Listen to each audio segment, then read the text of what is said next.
That's better than not. Have you guys heard about Lisa Bringle? Yeah, but. Oh, you'll hear it on tape. I'm going to ask everyone to have a seat, and I'll call the meeting to order. Welcome everyone here this morning. It's good to have good attendance. We always start our meetings by introducing ourselves. I'm Rick Hecht. I'm a Sac County Supervisor. Cecil Bloom, Crawford County. Scott Jacobs, Calhoun County. Paul Merton, Buena Vista County. Dennis Butler, Woodbury County. Don Minster, CEO. Police Staffing Coordinator. He's the Briggle Coordinator. Julie Albright, Woodbury County, She River. Teresa Yotham, Sioux River Social Action. Carla, Housing Services. Kim Kelleher, Plains Area Mental Health. Joe Prince, Woodbury County. Rick Horn, Woodbury County. Fitz Grant, Woodbury County. Rich Ruggles, Carroll County. Sean Fick, Goodwill, Great County. Diana Osmond, Iowa Services in Battle Creek. Andy Fingal, Genesis Development, Storm Lake. Terry Johnson, Genesis. Neil Bach, Carroll County. Dennis Bush, Cherokee County. Thank you. Have you had an opportunity to look at minutes? I would entertain a motion to approve or amend. I thought they looked good. I'm going to approve. Is there a second? Go ahead. Second. Motion's been made and seconded. Any further discussion? Hearing none, I'll call for the question. All in favor indicate by saying aye. Aye. Motion carries. Any need to change any agenda items, Dawn? No. No additions. I would entertain a motion to approve the proposed agenda. So moved. Motion's been made and seconded. All in favor indicate by saying aye. Aye. Aye. Oh, Opposed? aye. Motion carries. We always have a slot for comments from the public. We limit those comments to 3 minutes. Would anyone like to speak today?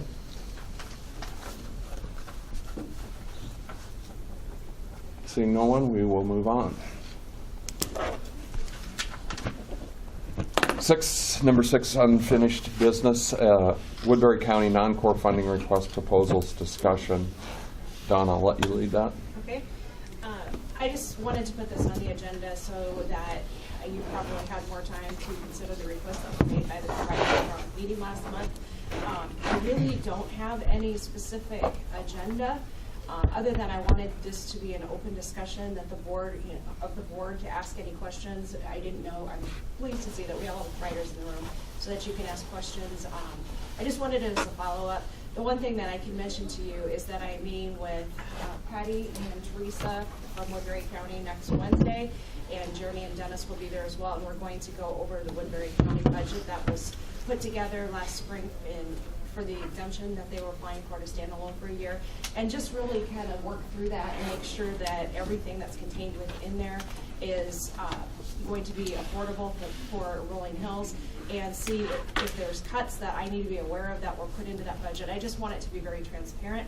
So it's really, in doing so, I think it's going to be beneficial for me and for the board in looking at making the decisions for these proposals going forward. So I'm just going to open that up. Maybe the providers have something that they would like to add from last month, or the board if you have questions. I guess I'll start the discussion. I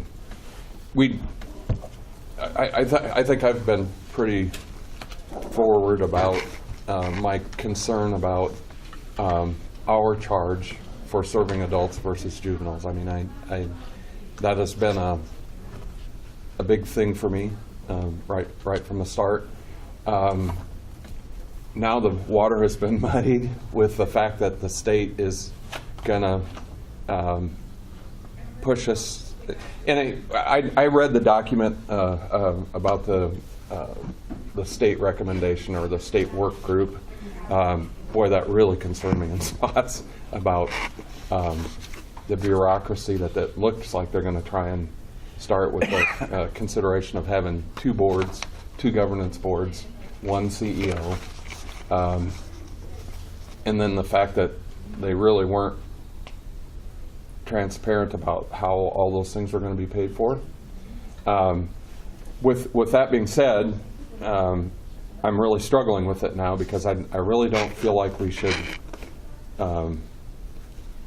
not fund any of this because we will dismantle what's there already, and then in 1 year or however long it takes them to put this deal together, then groups are going to need startup money to start all over again. So I'm really struggling with what's right here. I think probably the board is as well. And from my perspective, I think what's really important is how we are able to put this budget together and really see what we have available that we can pay for. I mean, that's huge.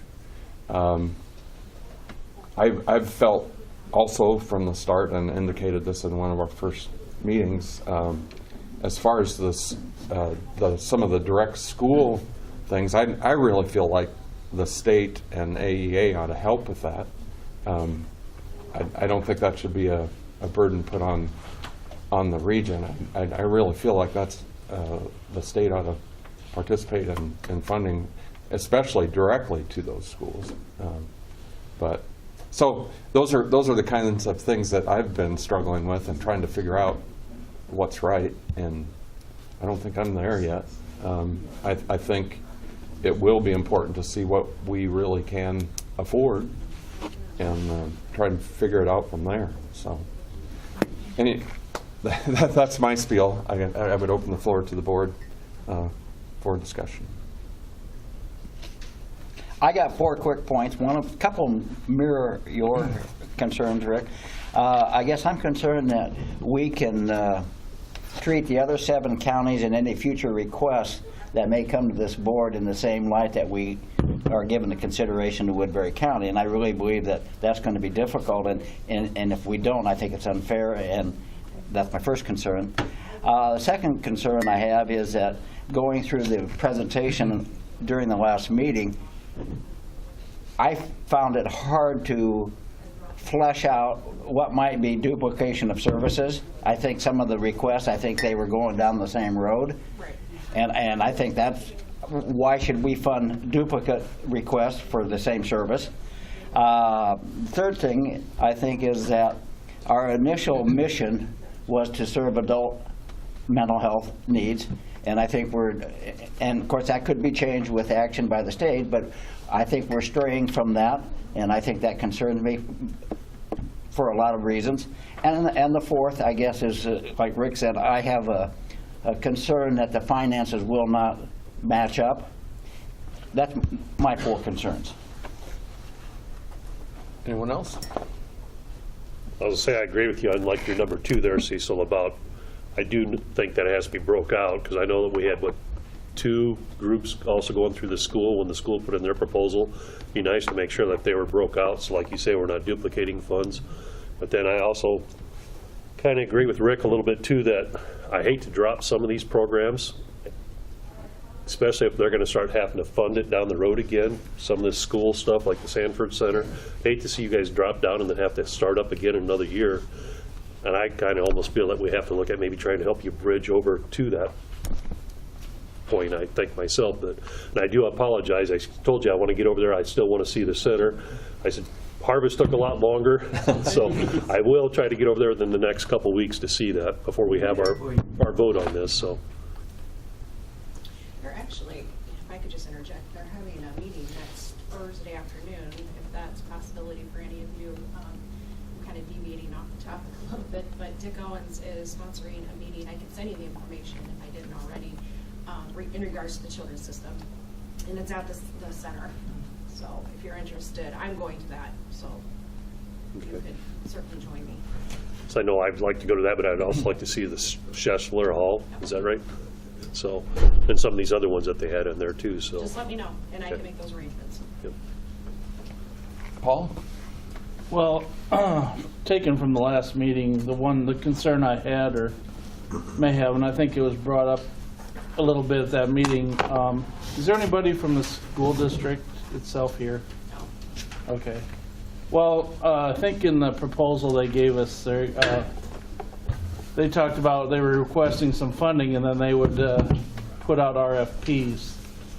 And I don't know, that just seemed like an extra step to me that I didn't know if that's, would be the vision of this board to, you know, just give a lump sum of money to one entity and then let them go out and, you know, make it competitive on their side or not. I would rather have those direct requests come to us instead of, and maybe I'm off base on that. That was a concern that I had, but, I would agree with that.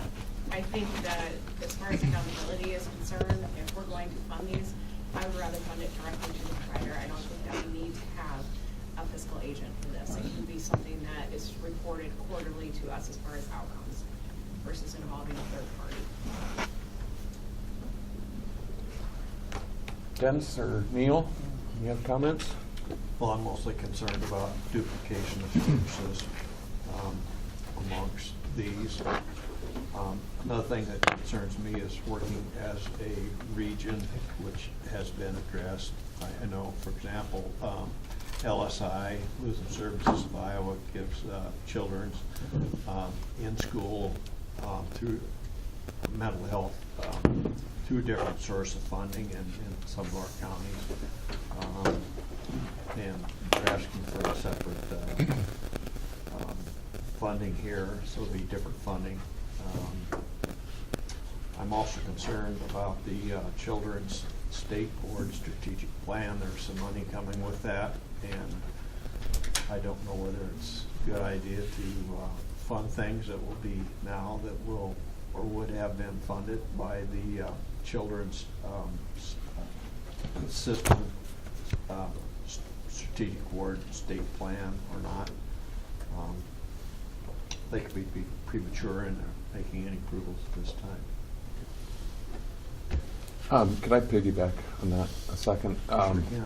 When I read through that plan, this is just a work recommendation, right? So it will go to the legislature, or will DHS determine? No. No, it's a recommendation to the legislature. It'll go to the legislature. Is that, there's a lot of stuff in there A lot. that and quite frankly, you know how I am with numbers, and it pops right out. Okay, we may pay or we may not. I mean, that's in there. It's written in there. It doesn't have any dollar amount No. involved, does it? No, and now with the stress that we're with 504 to the region and the financial direction that they've taken us with that, you throw that in there and you got a problem. So, Dennis? Well, I think I've been watching the children's work group pretty closely. I did serve for 1 year on the previous children's board, and so I did have kind of an interest in it. That a lot of what's in there is identification and providing crisis services. So I kind of echo what some of the previous said about dismantling what might be in place that we would have to rebuild if we wouldn't fund it. But I'm leaning very heavily toward credentialed providers, mental health providers, and on some of these services they look like they're, while being a very beneficial service, don't really meet that goal. So those are kind of the ones I'm leaning to maybe considering heavily, or more heavily toward funding for this next fiscal year. But I want to go back to just what we are charged with right now, which is the adult population. From the discussions I hear done at on the commission, these ACT teams are going to be very expensive to fund and to start up. Access centers, even worse. Intensive community services are another very expensive program, and from what I'm hearing from providers and from other people, other supervisors and CEOs of mental health regions, our present funding will probably not be sufficient to even flesh out those services, which we're already charged to do. So it's going to be a difficult decision for me when we have to vote on this. Anyone else? Sure. Thank you very much. So I think you're spot on in the duplication of services as far as the proposals. I think that was just the nature of the schools and the separate proposals coming forward. One thing that I wanted to say, the request from the school district may have had some sticker shock. I know it did me when I read it in the journal. I can appreciate the position that the school district's in, but I think that we have to recognize the transition from our previous region to this one. There is a request over and above what Sioux Rivers ever gave, and that's because there's a federal grant that's expiring.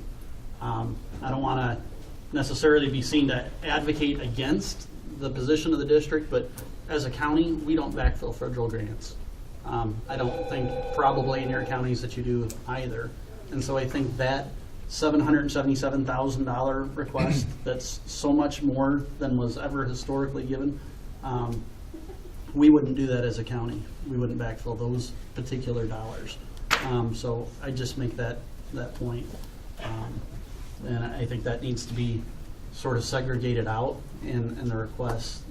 So the other thing is, I do think it'll help the budget meeting that we're going to have, because we should be able to come up with, this is exactly what we can afford during that first year, and maybe just ask for you to consider, maybe it would meet both of the best of both worlds to have a one-year transition wherein we have to cover our costs per the 2080 and the MOU, but at the same time, maybe have those systems in place that maybe they're in the future, may not be, but because we have to cover our costs, I just ask for you to take that into consideration. I know that has repercussions for the rest of the region. I completely appreciate that and understand it, so I'm not, advocating for us to be a separate county within an 8-county region. Please don't hear that. But that's kind of the push and pull of, we understand we have to cover costs, but this may be during that transition year a time to give you a chance to see the programs in place while at the same time making a decision for the future. So, I guess I would have a question to Dawn and to Dennis. What your projection is for the children's situation to come on?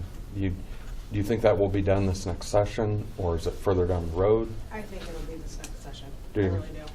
How about you, Dennis? I think it is too. I think there's a tremendous political liability if they don't. And we just got done with an election. I mean, if they get through this session, they got a year and a half or whatever feathers they ruffled to kind of maybe settle down before the next election. So you want to kind of look at the political reality of it. If it's going to happen anytime within the next several years, I think this year's the year it's going to happen. Well, and the state board was designated by an executive order of the governor, so she's going to push this. I really do believe that there will be legislation. I guess I'm a little concerned if the state comes in and fixes, and we all know it's there, the shortcomings and the shortfalls of the MCOs. I think that's going to be high on the shopping list to start with, and when that's done, I'm not convinced with the present makeup of the House and the Senate in the state of Iowa that there's going to be much push to spend much more money in that, because they're not going to get into a deficit situation, and they all know, the election certainly highlighted that.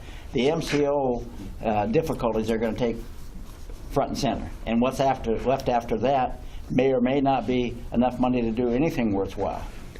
My concern is that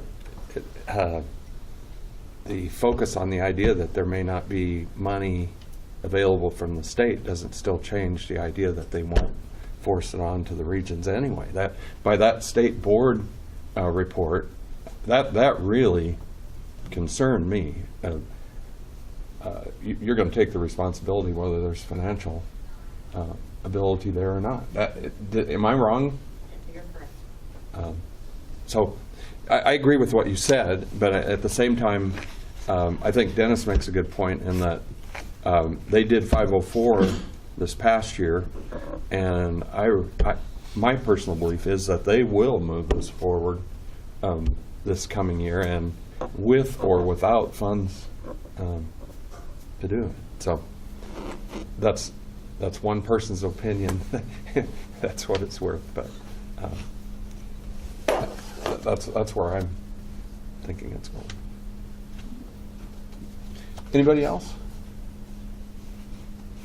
Questions? How about from the audience? Any questions of us? Anybody?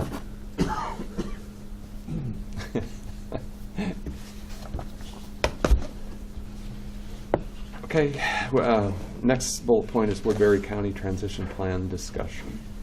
Well, in our September meeting, I had discussed the transition action plan with you. I went through it, line by line, so I wasn't planning to do that today, but I just wanted to keep this in front of you so that we can work towards the goal of a smooth transition with Woodbury County coming on board next year.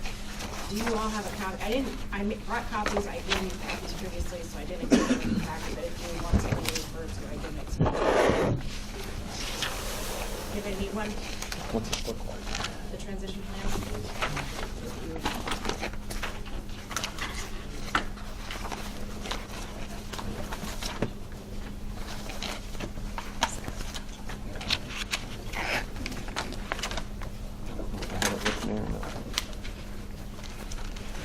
There's extra copies there, so you don't have to dig.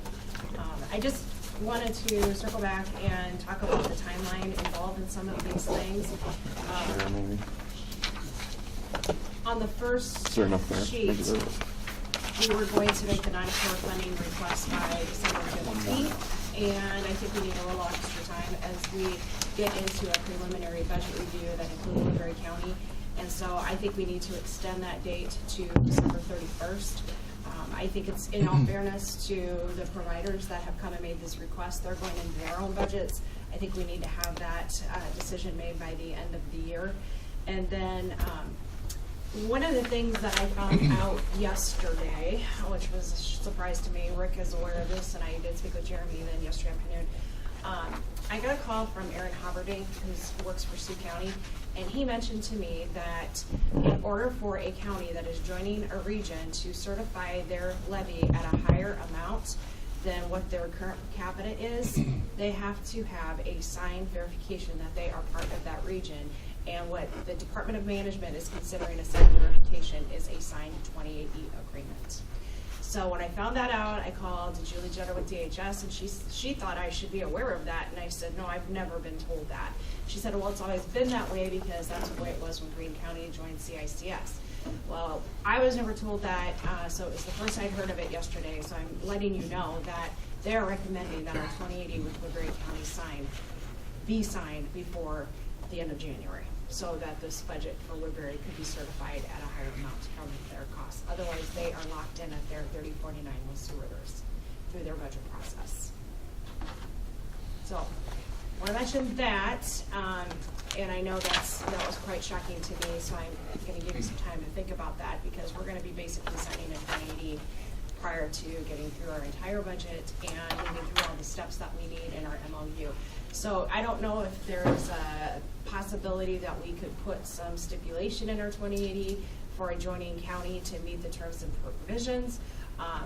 That, I think, would be a question of one of the county attorneys, whether we can make a stipulation, because it is a contract.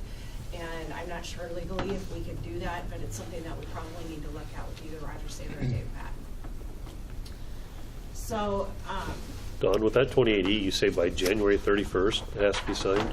there's no deadline, but she said the sooner the better. Okay. I know Sioux Rivers, because they're bringing Lyon County in, they are discussing it at their governance board and are expected to amend their 2080 next month.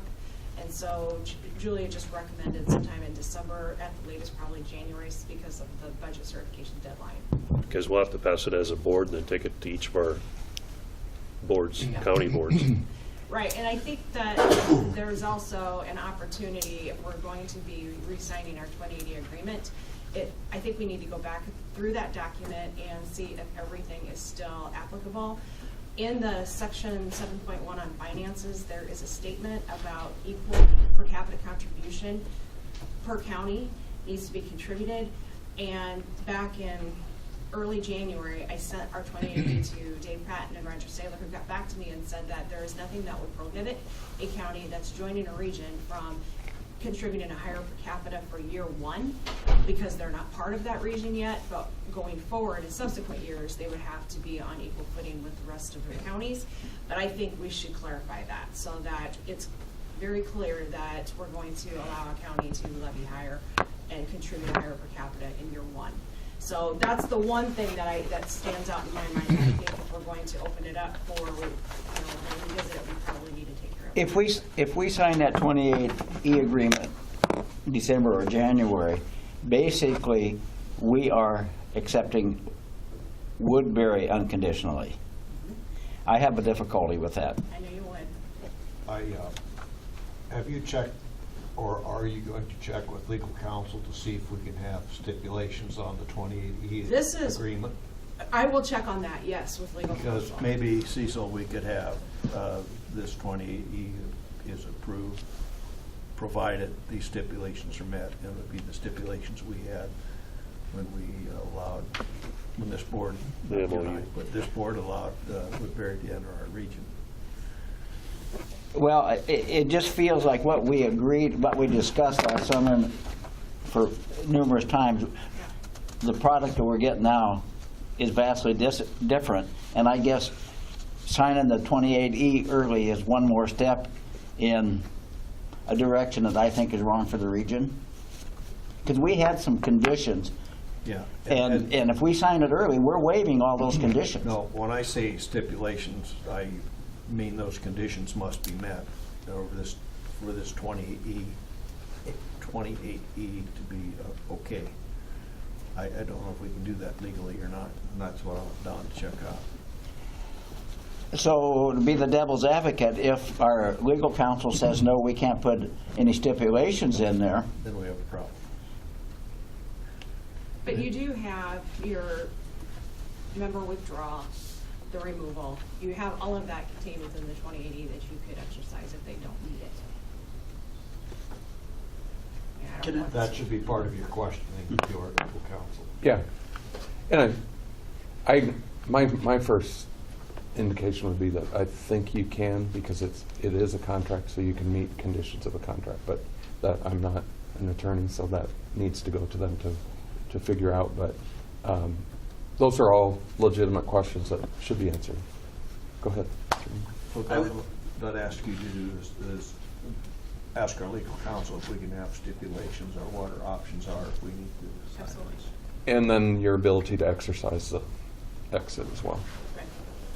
Go ahead, I Jeremy. just say, just please let us know what we need to do in order to meet any new provisions, keep us in the loop. We're certainly willing to do that, even if it's sometime in January, passing what, we need the per capita of Rolling Hills.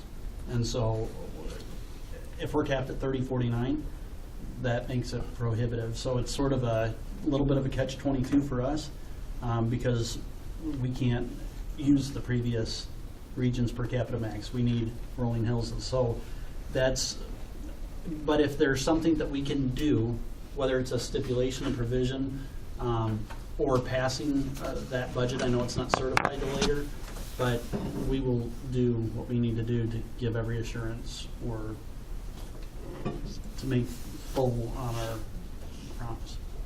So, I think that's our objective, Mhm. is to make sure that everything stays the way it is rather than change stuff. Jerry. Fair enough.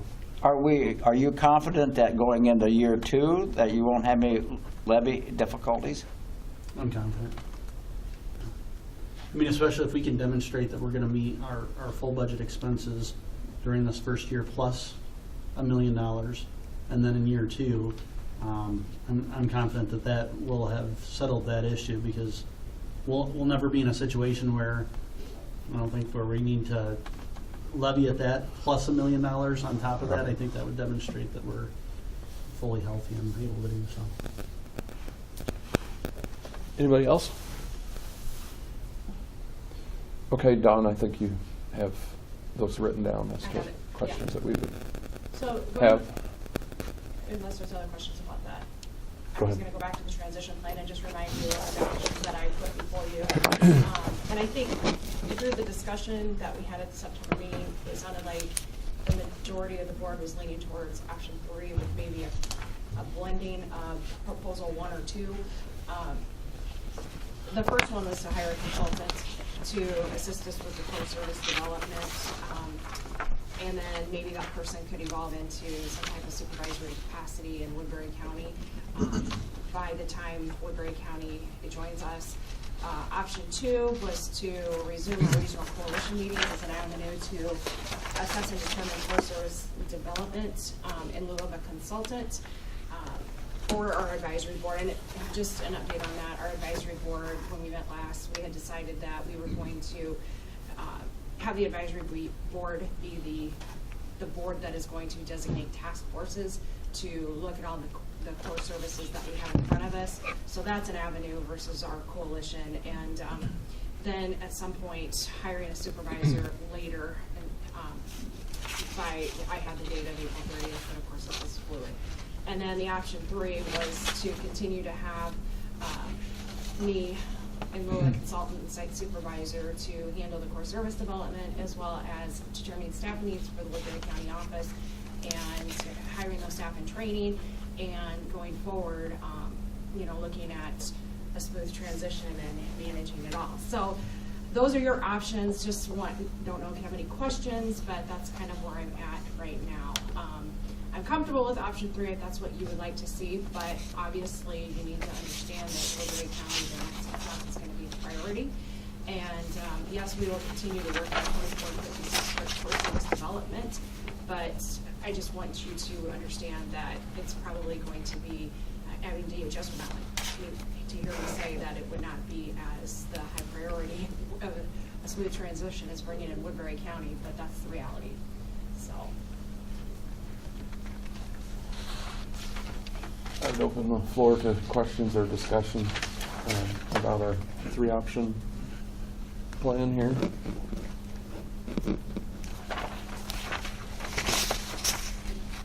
I would like to see you manage the thing if you think you have enough time to do it. If you feel like you're. So you're saying option 3? Yeah.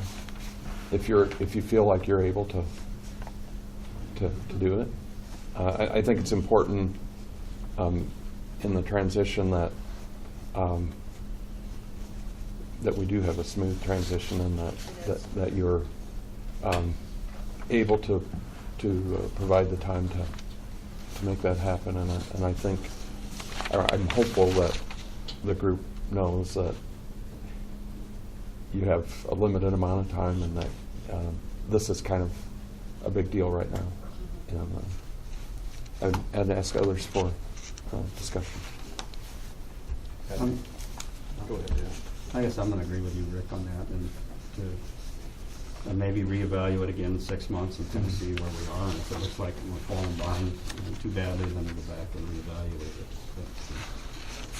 But right now, the final rules haven't been adopted yet for 2456. And what I've seen, and I don't think it's probably going to change, is that it allows us 3 years to get those services up and running. So we do have a little bit of time. It's not like we have to implement them, within the next 18 months or whatever. Well, and just to add to that, with the collaborative group that I've been meeting with, and we've got another meeting scheduled next Thursday, I don't think that we're behind in terms of core service development from the regions that I'm working with.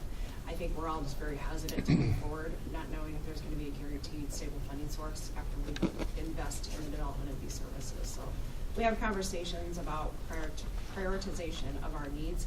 As far as moving forward, we're all very hesitant.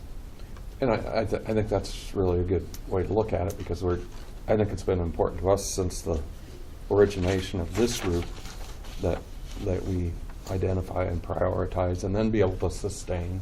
And so I think you're really going down the right path, because if you can't determine that that's really a high priority for this region, and then the discussion about also sustaining it after you've started it is huge. So, anybody else have questions or discussion about the 3 options available?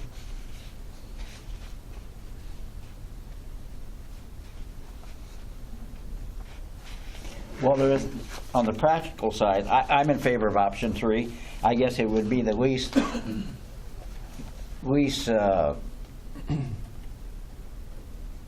guess, troublesome, I guess, to go that route in event that, you know, I'm not as confident in as maybe you are about the, getting all the quirks worked out of our 2080, and if for some reason we have a major snafu that maybe is a big roadblock, option 3 is basically doing business as we are, and I guess I see a lot of merit in that.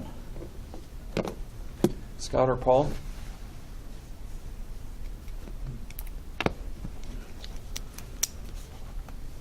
I'd rather have a single contact person in charge and delegation of more routine tasks rather than having, you know, co-managers or anything like that. So option 3 fits that. One thing that I would want to mention to this group is that our expectation would be that if you're feeling overwhelmed, you need to come back to this group and say that I need some help, because we do not want to burn you out, and I think that's a big deal. So keep that in mind, that if you feel like you're overwhelmed and can't sustain the workload, that you ask for help. All right? Okay. Do you have any other discussion on this timeline? No, I will check with county attorneys. I don't know if Dave Patton is done at the end of this year, so he may not get back to me. Roger Saylor hopefully will. So I'll check with both of them. They have been in the past getting back to me, so hopefully I have something before we meet again.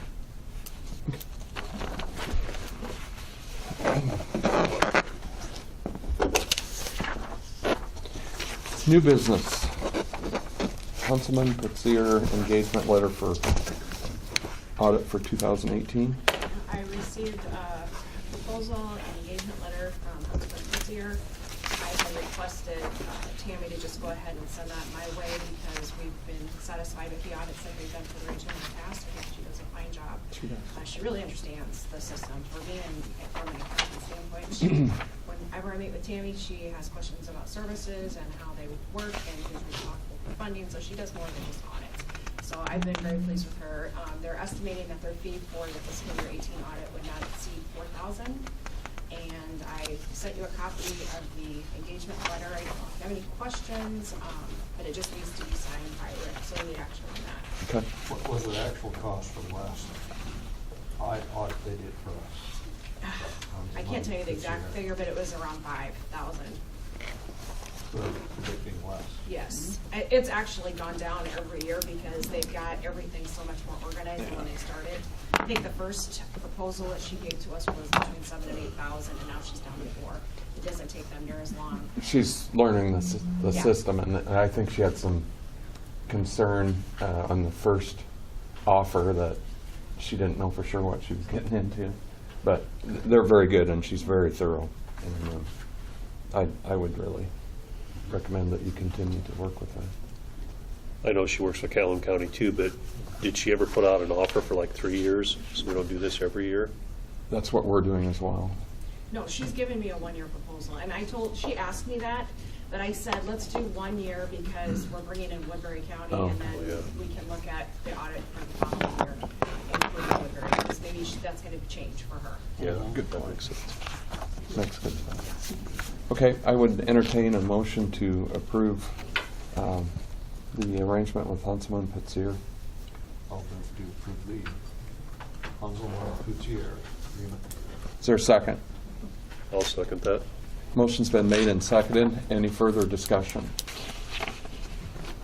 Hearing none, I'll call for the question. All in favor indicate by saying aye. Aye. Aye. Opposed? Motion carries. 19, financial update. I contacted all the auditors to pull the revenues and expenditures for the month. It hasn't been as consistent as far as getting those reports. SAC and IDA, because they don't have any staff, I don't normally receive those reports, so I sent out an email to all the auditors and asked that they send me, regardless, their any balance, the correct balance for the month, as well as revenues, expenditures, so that I can put this before you on an aggregate basis. And so this is what I came up with. I have all of the current October, and I will continue to provide this to you going forward. For our fiscal agent fund, at the top, our beginning cash balance was $2,309,944. We received tax revenues of $589,548. Our expenditures, because it was a quarter month where we had our block grant payments, we had a high amount of expenditures at $430,983, with an ending cash balance of October 31st of $2,468,509. And then for your individual counties, you can, go through those as you want to cross over there. But our total for the region, beginning cash balance was $4,040,394, with total revenues between the counties and the fiscal agent of $1,133,951. Expenditures at $1.2 million, with an ending cash balance for the entire region of $3,961,711. So as far as getting down to our, just for the fiscal agent fund, getting down to that 25%, we still are way above. So we've got to get down to, by 2020, July 1st of 2020, we need to be down to that $900,000 threshold. So we're working at it. One thing I can mention is that I have projected our ending balance for fiscal year 18 to come in at $3,165,816. Our actual ending balance for the region was $3.4 million, so it came in a little bit higher. So keep that in mind as we're looking at setting levies for next year, that we did come in higher, as we typically do. In our fund balance, because we did not spend everything. We had $100,000 budgeted for mobile prices that we did not spend, among some other things. That we had the unanticipated expense of IDP, and we still were able to come in higher in our ending balance than what we had planned. So, What was that estimate again, Don? for The ending fund, 3.1? 3165. yeah, Okay. 3.165, and then the actual was 3.4 for the fiscal agent fund. Just to put on your radar, you'll need to spend more time with my replacement when this comes up. Yeah, I will.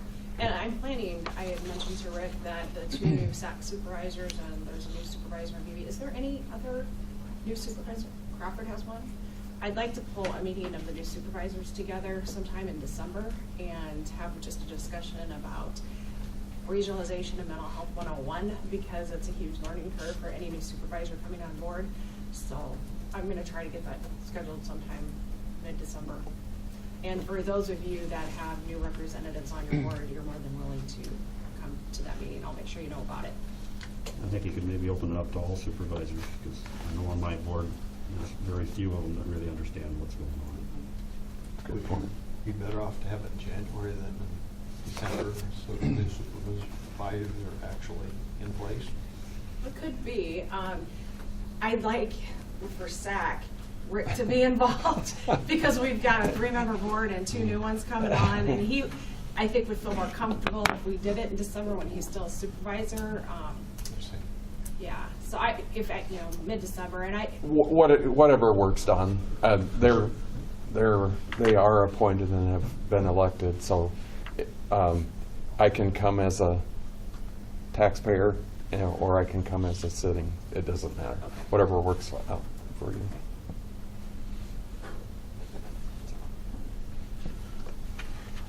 But I think that is, Dennis makes a really good point. Quite often, maybe 1 or 2 really have been directly involved and understand somewhat the process, and but the balance probably doesn't. And so if you do that, I think it's really a great idea. maybe we could shoot to schedule something. I proposed 2 board dates in December, if you saw that in the email that I sent out in the agenda. Maybe the 12th or the 27th, if those dates were agreed upon, we could do something prior to our governance board meeting with the supervisors, invite all of them, all the county boards.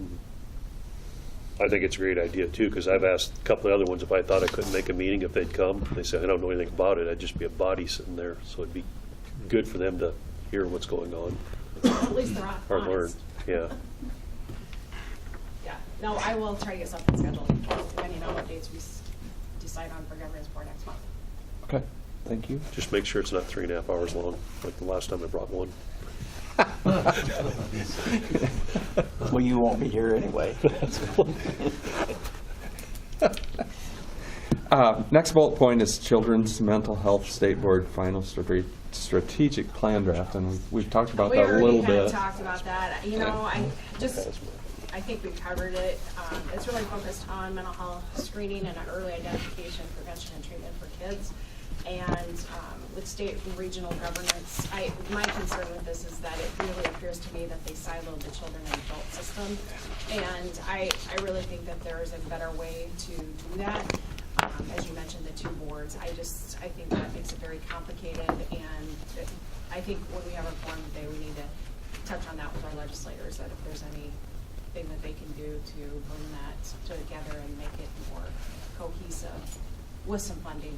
Of course, they need to get that message, and it would be very beneficial. I don't need to go through the plan. I think we've all seen it. Yeah, you can read that at your convenience. A discussion about ID waiver waiting list and possible action. Yeah, so 4 years ago, DHS implemented a waiting list for ID waiver. And when we got together with a group of our providers and looked at funding limited services so that people didn't fall through the cracks, we thought that when we put that in place that it would be, short-term. DHS may open some funding up within the next 6 months to a year. That never happened. We still have an ID waiver waiting list. What we're experiencing, though, is that a lot of the folks that we are serving are getting slots much more quickly than the first year or two of that. And it really has not had a huge financial impact on our budget whatsoever. But what we're finding is that the people accessing the services through the region that are on a waiver waiting list are getting supported employment or some minimal SCL services.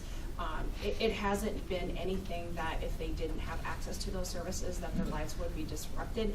I can think of one case that Lisa Bringle has that with Genesis Development that it was very beneficial and did a lot of good things for him. But we're finding that if people are in a dire situation where maybe a caregiver needs to go into a nursing home or a hospital, they're getting those emergency slots. And so it really hasn't involved regional funding. So I think at this point, looking at going forward, I think we've been very generous in funding ID waiver waiting list services for 4 years now. And I think I can tell you that we only have 3 current recipients, and the services that are being funded are some day habilitation, supported employment, and minimal SCL, like 10 hours a month. So we met as a group, the coordinators and I, at our staff meeting the last couple of times and discussed this, and we think that after 4 years of funding ID waiver waiting list services that we could probably end doing that. I'd like to grandfather those that are currently receiving services to not cut them off. But I think we could look at a deadline of termination of funding that. And I'm going to open it up to our providers who have probably not been made aware of this. But this is really what we're looking at, because what we're paying for is very minimal, and the people that need that emergency level of care are getting waiver slots, so it hasn't had a huge impact on us. Or, maybe it's made an impact on people, but it's not services that are emergency crisis need. So if it hasn't made a large impact, why would you say, okay, let's throw it away then? If it hasn't, it's not been a budget crunch killer. No, it hasn't. And it does help people that are getting that service. Just ask them why. I'm looking ahead at the impact that it's going to have on our budget with a county that's going to double our population, honestly. And I know that that is the byproduct of a decision that has been made, but I do believe that we're going to have a lot of people accessing services. Tracy, you can speak to that. Yes. I feel that, if you open that up, that you're going to get a lot more people in Woodbury County needing services. Right now, we don't get any phone calls, but if you throw that out there and offer it, they will come. We've had one person in the last, since we've been a region, ask for services. And it was an emergency situation. We applied for an emergency and just received notice that she's getting it, and we found out payments of paying for her while we were waiting for an emergency slot. And I don't, Sandy, don't get me wrong. The people that would apply for services that are on the waiting list, we could still look at the need. and case by case, and if they're eligible for services, still fund services. So it's not gonna be that people accessing services aren't going to receive services. So don't get me wrong there, I just don't think that we need to have a policy in place that we're gonna fund everyone that's on the waiting list. Because when I say it hasn't made that much of an impact, we're not funding 100 people. It's been a couple, but what I'm anticipating is that we're gonna have a lot. And if we have this as a adopted policy in our region, it's going to be a budget issue for us going forward. So the question is, in Sioux Rivers, that is not a policy. No. I think we're one of very few regions that fund waiver waiting list services. I know Polk County does not. Southwest Iowa, I'm not sure if they They do. were in the beginning, I don't know if they are now. Yeah, I think a lot of regions did, just in a transition time. Yeah, they put on Yeah. So, I don't know, does CICS pay for waiver waiting list? Part of Iowa, everyone we're in. So what I'm saying is that if we don't have a waiver waiting list policy in place, that does not deter people from applying for services. So they can still be waiting for a service, but we don't have a policy that we're gonna fund everybody on the waiver waiting list, is what I'm getting to. So the understanding is that if somebody does walk in and say, I'm in need of services or whatever, it will be a case-by-case basis that you will make a decision. Well, they have to be eligible, yeah, I and understand. the majority of them will be, yes, exactly, instead of a blanket policy that we're gonna fund everybody on the waiver waiting list.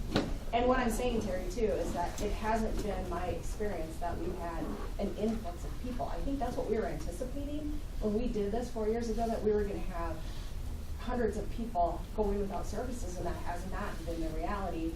So I think if we can still fund services for folks that have intellectual disabilities, developmental disabilities, that are waiting for services elsewhere, that's fine, but I don't want it to be an open policy that we're funding everybody, and simply because we're taking on a county that's going to probably have huge budget impact for us if we do that.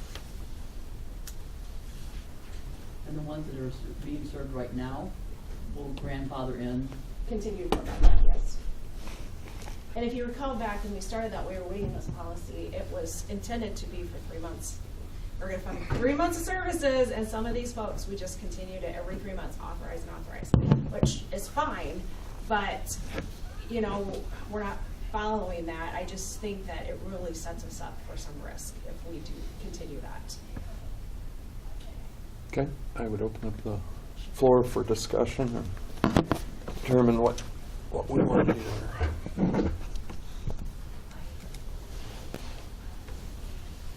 There you are. Okay.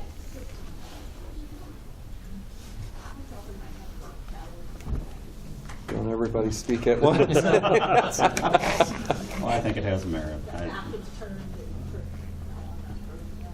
mean, if we're not going to, if we allow it to be determined on a case-by-case basis, and those individuals that really need it still get the services, rather than, you know, having a policy that allows anyone who applies that they're automatically eligible to receive it if they meet the, you know, the criteria.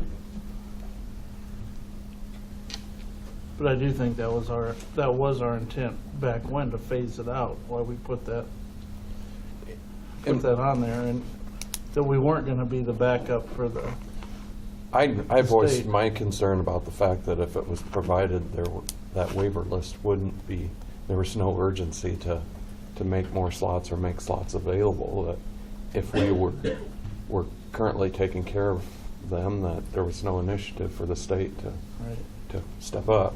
And sounds like they are helping. I had 5 at one point, and I don't have anybody on the wait list anymore. Good. It does take a long time to get them off the wait list, is the process, because of all the different testing and different people to approve before they will actually be part of an MCO. It's not just, okay, they take them off the waiting list and it's all said and done. It's now Scheduling they're, the cysts now, and 2 now months they're down the eligible road to be and maybe all part of an MCO, and now here are all the steps. And it doesn't happen in a month or 2. Just saying. Well, my initial concern when we started this was that there's no incentive to make those slots available. That's not gonna change. The process time is not going to change. I didn't think they were going to offer new slots. That was my fear. In the budget recommendation that we sent to the governor from the commission, we recommended that there be $1 million applied to the elimination or the shorten the waiting list. So I, you know, whether or not anybody follows through with that, I don't know. But the commission is aware of it and is trying to. I think that's an annual I proposal. think it maybe is. The question on that is, that $1 million is a portion of the waiting list, right? It doesn't take care of it. We're aware of that. Okay, that's what I was asking. It doesn't, though. No. Okay. Any other discussion, or how do you want to proceed?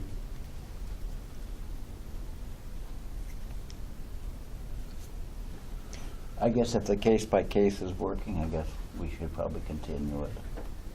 Well, it would be a change. I just want to clarify, our management plan, it dictates what people are eligible for, and the majority, when we started the region, we were always applying for other funding streams, and so waiver was the priority, and then when we had the waiver waiting list, I think there was just this fear and panic of people not getting services altogether, and that really wasn't the case. And so I think we just go back to following our management plan. You know, we're payer of last resort, but if someone needs supported community living and they apply through the application process through the management plan, we can authorize services regardless. It's just not going to be a blanket policy that anybody that's waiting for services is eligible for. And we had the services outlined as far as what is available and how many hours they can receive up to.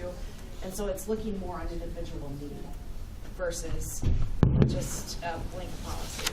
So how does the motion need to be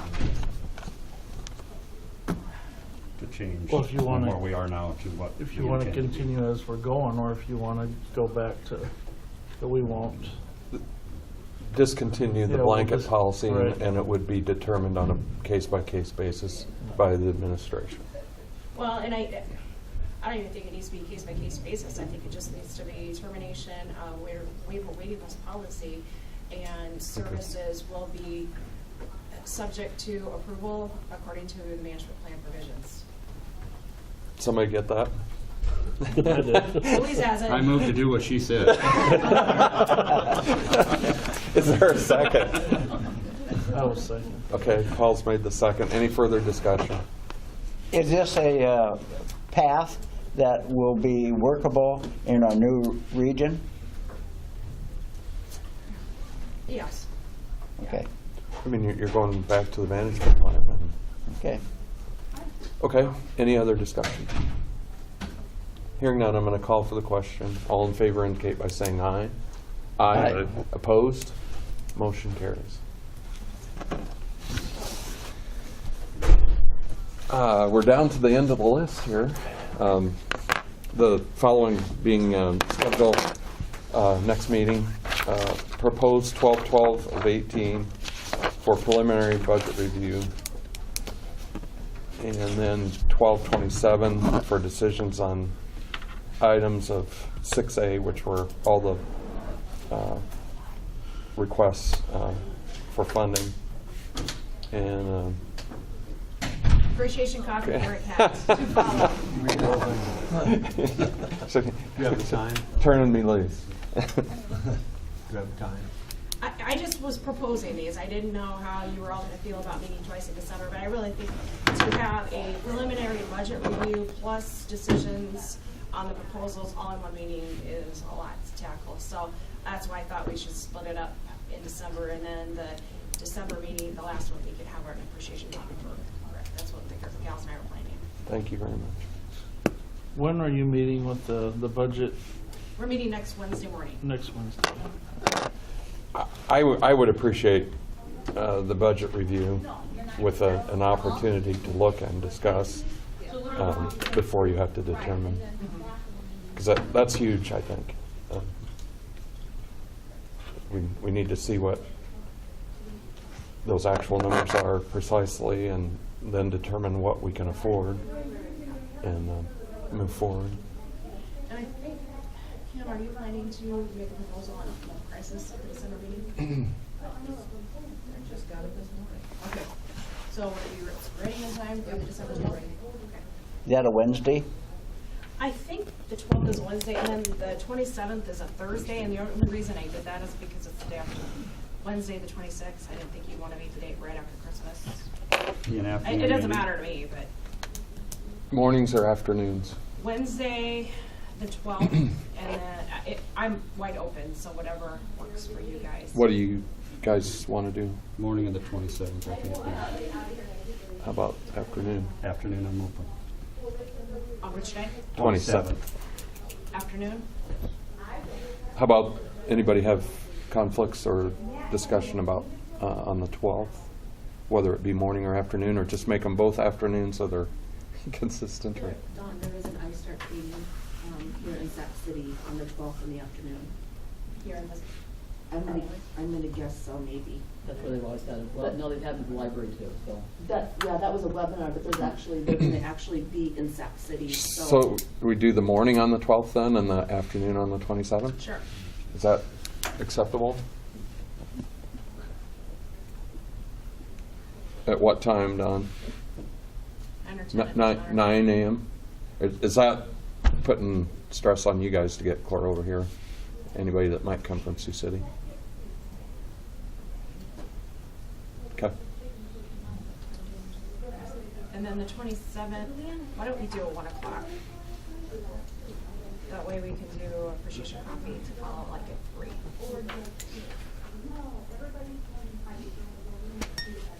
Okay, any further business?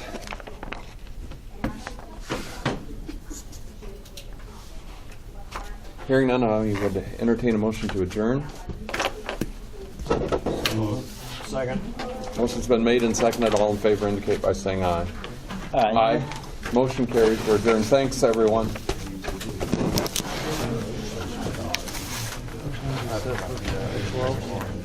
9 a.m., I think.